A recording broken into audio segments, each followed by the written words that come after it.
Welcome back to some of the best stories from r/TalesFromTechSupport. I hope you had a great day. Thanks for all the likes and comments on the last video. And now let's take a look at the first story. It's called Take It or Leave. In the early 2000s, I got a phone call at home from an IT recruiter. This wasn't uncommon at all. I had at one point or another interacted with half the sleazy recruitment agencies in my city, but this call was a little bit different. It was from an in-house recruiter for a tech company, a company that was one of the shining stars of tech where I lived, with a reputation for not only having solid technology in their market, but also being a great place to work. They were an honest-to-goodness unicorn, back before anyone called them that.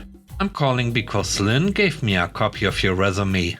I suggested that I reach out to you about a position we have open.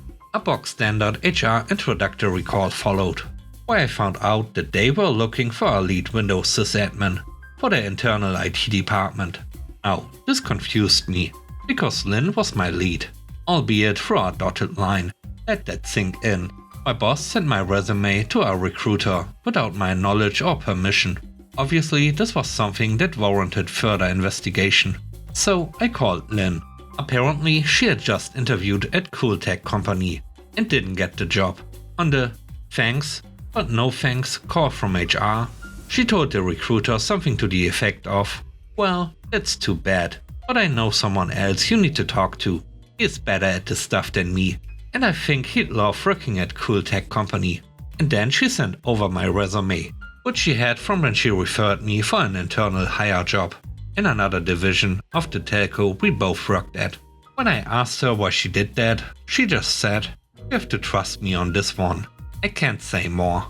So I had a phone interview with the hiring manager at Cool Tech Company, and he and I meshed well, and he decided to bring me in for the full gauntlet interview with the rest of the sysadmin team there.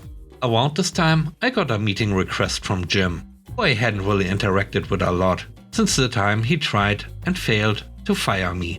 At the meeting, Jim informed me that Telco had decided to insource all the contract sysadmins and bring them on as direct Telco employees. He had an offer letter waiting for me at the meeting. I opened the offer letter, only to discover that it was a 20% pay cut from what I was earning as a contractor to do that same job. There was a slight bump in terms of benefits value, but at first glance, it was obvious that this was a pay hit, no matter how you added it up. Jim also informed me that this wasn't optional, that the insourcing was going to happen, whether I liked it or not, and that this was a take it or leave offer. Not only would this be a pay cut, but I would also be reporting directly to Jim, as would all the other newly insourced sysadmins on the team. Either one of those would be a deal breaker, but I kept my mouth shut, knowing his history. I caught up with Lynn a few minutes later. She took one look at my face and knew what had just happened. "This is why I told you to trust me," she said before I even said a word. I could have kissed her. So a couple of weeks later, I went in for the full interview at Cool Tech Company, which resulted in an offer that would have been a no-brainer to accept, even if I hadn't just had my pay cut. I received that offer just before the planned effective date of the insourcing, and pay hit. The next day, I walked into Lynn's cube and let her know that I'd gotten the job. She got this look of utter delight on her face and said to me, "You have to let me be there when you tell Jim." So we walked over to his office together and told him. He looked absolutely floored, and as usual, when he didn't get his way, immediately went into argument mode. All the other sysadmins took the job, true, but 2 others quit within the first 2 months, because they didn't have the head start on their job search that I did. You are making a big mistake. And why would that be? Do you think that little company is going to last? They did. The problem was that because of the planned insourcing, there was no mechanism to continue to pay me past the end of that week, as Telco's contract with the outsourcer was expiring. Enter Marie. Marie was Jim's boss, who I had a great relationship with. Now, I felt genuinely bad about this, because IT operations at corporate HQ was her responsibility, and this left her with not only no email server support, but only a day to figure out how to ensure continuity. My backup had quit for unrelated reasons a month before. I was perfectly willing to give 2 weeks notice per custom, mind you. They just didn't have a straightforward way to pay me for it.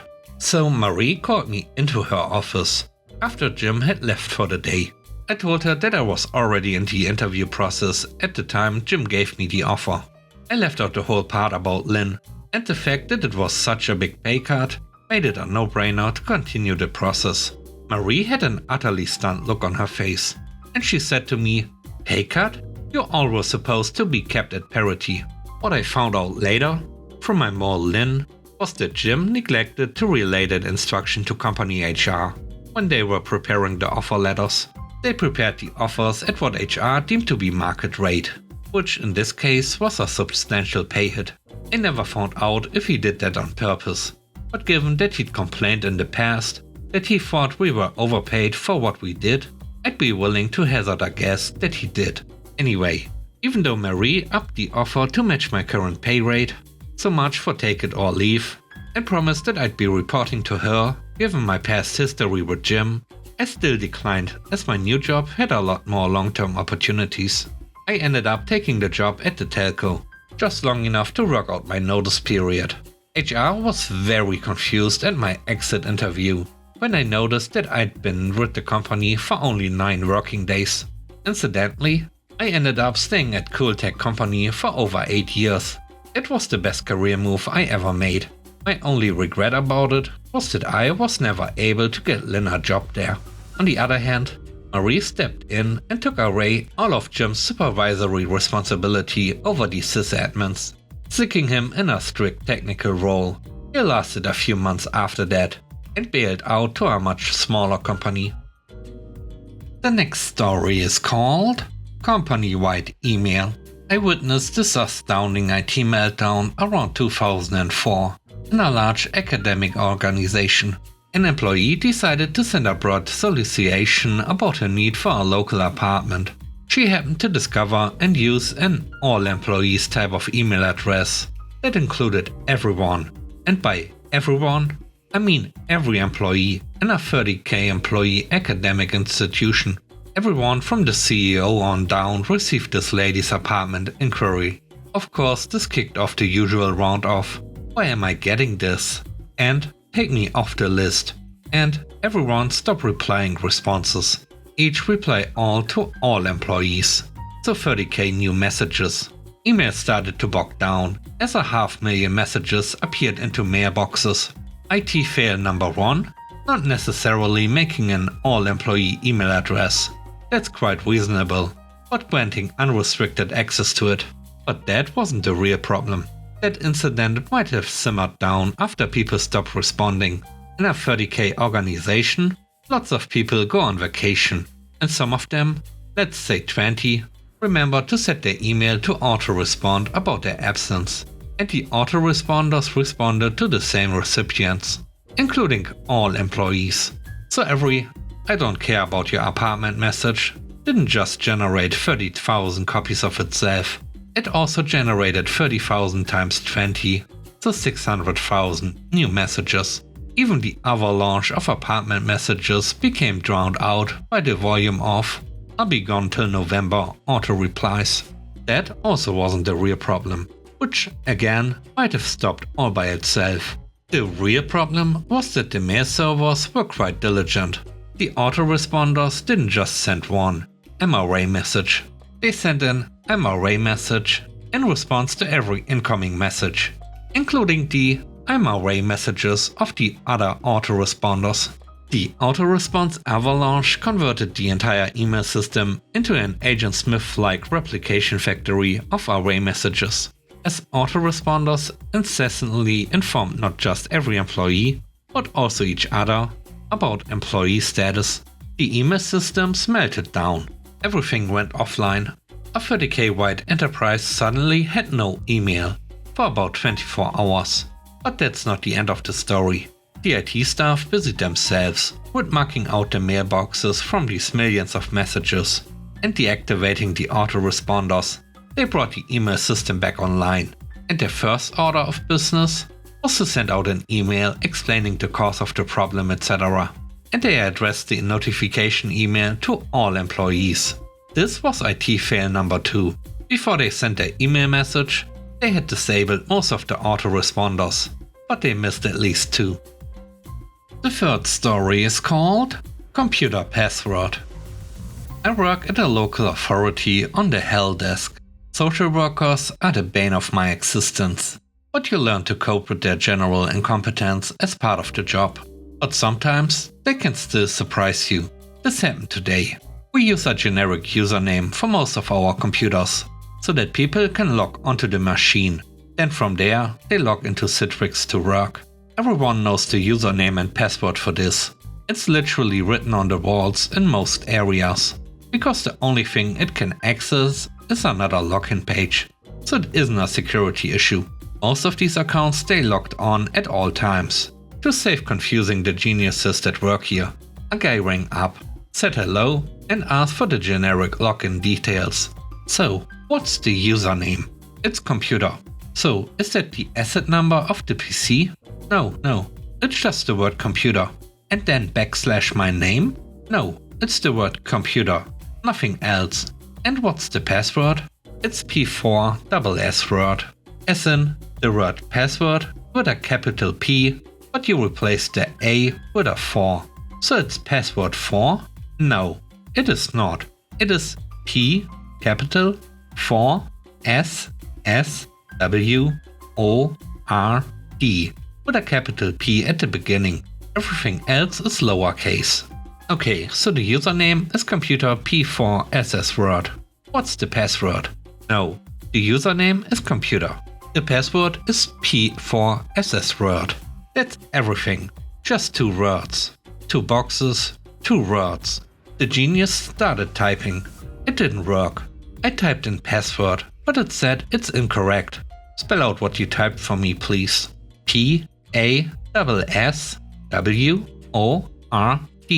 Very slowly and clearly, in case it was my accent or something. Like I said, capital P, number 4, lowercase s, lowercase s, lowercase w, lowercase o, lowercase r, lowercase d. The genius started typing again. Click. It says the account is locked. I used a capital P this time, definitely. Did you use a 4 instead of the A? Use 4 words. I remoted to the machine and typed it in for him. He complained that the system was needlessly complicated. The next story is called Genius CEO. I worked at tech support for a big retailer. The CEO's laptop needed some updates on several programs, because we weren't allowed to push that remotely on him. His rule. I went into his office, and he was already annoyed about the fact it was going to take longer than 2 seconds. So he said he was going on a break. I do the thing and left. Took me 30 seconds. I get a call from him 5 minutes later. You messed up my computer. My screen is flashing and I can't press anything. Get in here now. Sweat was pouring down my back as I took the elevator and came back in. What the heck did you do? I can't do anything here without you guys messing up every tiny thing. I swear I'm getting a whole new department if this happens again. I looked. Screen flashing. Couldn't even get to reboot. Panic intensifies as I look over to his side of the desk. And there's a remote numpad with a folder on the enter key. I pushed the folder off the thing and couldn't hide the grin on my face. This didn't happen, okay? Don't tell anyone downstairs. Of course, it was the first thing I did. The last story is called HR Hates This Trick. Every office has their special users. The ones who can't figure out anything technical. Everything is an emergency. And everything has to function exactly the same, or they can't work. At my job, it is the HR lady. Since she is just HR, all her problems boil down to a printer error, Excel, Word, reboot, and it works type of issues. And since I'm the system admin, they are all my responsibility. However, every issue she has, she comes back to IT, walks right by my desk, goes to the programmer, manager, network admin, and explains the issue. Every time they either tell her to go to me or relay the info to me to fix. A few weeks back, she had a problem with the calculations on an Excel spreadsheet. Everyone was at lunch, so she's forced to ask me. Immediately I say it is probably rounding up or down, because it is only off by 1 penny. This doesn't suffice, so she ignores me and waits until lunch is done to return. She goes to the programmer guy, and like usual, he passes it to me. I email her with a breakdown, showing how it is rounding. She still wants the programmer to look at it, so my manager responds with a message saying he will get to it when he can. Well, the programmer guy is swamped. The new website launch is getting pushed out. Her Excel problem gets shelved with her emails coming even more frequent. My manager even resends my explanation, but she wants the programmer to look at it. This is unacceptable, so she goes to the VP, saying we aren't helping her. My boss sets up a meeting with the 3 of us for me to explain the issue. It was the shortest meeting ever, because I started explaining it, and our VP completely understands right away. The VP cuts me off, looks at the HR lady, and says, "You pulled me into a meeting for this?" Thanks for watching the video to the end. I hope you enjoyed it. If you did, please don't forget to leave a like, comment and subscribe. And if you have time, watch another one of my videos. Also, if you want to support me further, check out the channel membership or Patreon. And now, I hope you have a great day. See you soon. Bye bye.